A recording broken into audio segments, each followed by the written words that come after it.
Welcome back to my channel. Sebelum nonton video ini, jangan lupa subscribe, like, dan nyalakan lonceng notifikasinya ya. Cerita dimulai. Pagi itu langit SMA Al-Firdaus terlihat lebih cerah dari biasanya. Lonceng sekolah baru saja berdentang, dan halaman dipenuhi siswa berseragam putih abu-abu yang lalu lalang menuju kelas. Di antara keramaian itu ada satu sosok yang tampak mencolok bukan karena penampilan nyentrik, tapi karena kesederhanaannya yang menyejukkan mata. Namanya Aira Safira, kelas 11 IPA. Dikenal sebagai siswa teladan, ramah, dan yang paling sering dibicarakan, cewek berprinsip syar'i. Jilbabnya panjang menutupi dada, wajahnya hampir tak pernah lepas dari senyum lembut, dan tutur katanya selalu sopan. Di dunia yang dipenuhi konten cinta instan dan viralitas, Aira adalah definisi beda. Teman-teman cewek banyak yang kagum, bahkan beberapa ada yang mulai terinspirasi untuk berhijrah. Tapi di sisi lain, cowok-cowok di sekolah justru menjadikannya semacam tantangan. Beberapa yang sok pede pernah mencoba mendekat, bahkan ada yang kirim bunga lewat loker. Jawabannya selalu sama, senyuman sopan, lalu kata-kata halus. Maaf, saya belum tertarik menjalin hubungan seperti itu. Bagi Aira, prinsipnya jelas. Cinta adalah bagian dari ibadah, bukan main-main. Ia percaya kalau memang jodoh, pasti Allah mempertemukan di waktu terbaik, bukan lewat jalan pacaran yang menggoda. Hari itu, seluruh isi sekolah mendadak heboh karena kabar akan kedatangan murid pindahan dari Jakarta. Gosipnya sih anak gaul, cakep, anak orang kaya pula. Beberapa siswi bahkan segera berdandan lebih rapi dari biasanya, berharap bisa satu kelas. Dan benar saja, ketika pelajaran pertama selesai, Bu Ratna, wali kelas 11 IPA, masuk dengan membawa seorang siswa baru di belakangnya. Anak-anak, kita kedatangan teman baru. Silahkan kenalkan diri, ucap Bu Ratna sambil memberi isyarat pada murid baru itu untuk maju. Cowok itu tersenyum tipis, wajahnya memang oke, bahkan lebih dari itu.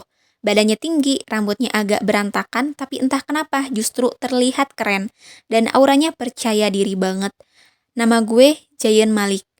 Bercanda, nama gue Jayan Ilham Maulana. Pindahan dari SMA Ganesha Jakarta, semoga kita bisa saling mengenal lebih dekat. Ia menambahkan dengan sedikit anggukan genit dan senyuman menggoda. Beberapa cewek langsung cekikikan, yang lain melongo, termasuk Aira, yang hanya melirik sekilas lalu kembali menunduk membaca bukunya. Jayen duduk di bangku kosong paling belakang.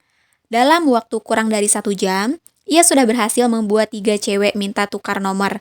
Gaya bicaranya santai, kadang sok cool, kadang sok lucu, tapi entah kenapa berhasil memikat. Bisa dibilang dia kombinasi antara bad boy dan boy band. Namun saat istirahat, tatapan Jayan tertahan pada satu sosok, Aira. Ia berjalan santai ke perpustakaan sambil membawa novel Islami. Bukan tipe cewek yang senang nongkrong di kantin atau selfie di taman sekolah. Jayan mengerutkan dahi.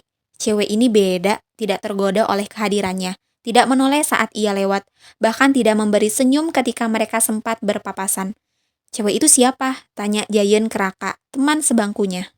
Yang jilbab panjang itu, namanya Aira. Udah bro, jangan buang waktu loh. Dia nggak tertarik sama cowok manapun. Cewek syar'i banget, paham? Jayan menyengir, alih-alih mundur, ia malah makin tertarik. Justru karena dia beda, jadi menarik, tantangan gitu bro. Katanya sambil memainkan kunci motornya. Di sisi lain, Aira tetap menjalani harinya seperti biasa. Ia tahu Jayan anak baru yang langsung jadi pusat perhatian. Tapi ia juga tahu tipe seperti Jayan bukanlah tipikal yang ia doakan dalam sujudnya. Apalagi setelah melihat sendiri betapa bebas cara Jayan bergaul. Tak ada batas, tak ada arah. Terlalu liar untuk hidup yang ia perjuangkan penuh kehati-hatian. Namun hidup memang misterius. Kadang Allah mempertemukan dua dunia yang bertolak belakang bukan untuk saling mencintai, tapi untuk saling mengubah. Dan tanpa Aira sadari, langkah hijrahnya perlahan menjadi cahaya yang suka atau tidak suka menyinari hati seseorang yang sebelumnya gelap. Jayan Ilham Maulana mungkin hanya ingin main-main, tapi Allah punya rencana lebih besar. Kelanjutan ceritanya ada di next video ya. Terima kasih yang sudah nonton video aku. Bye-bye.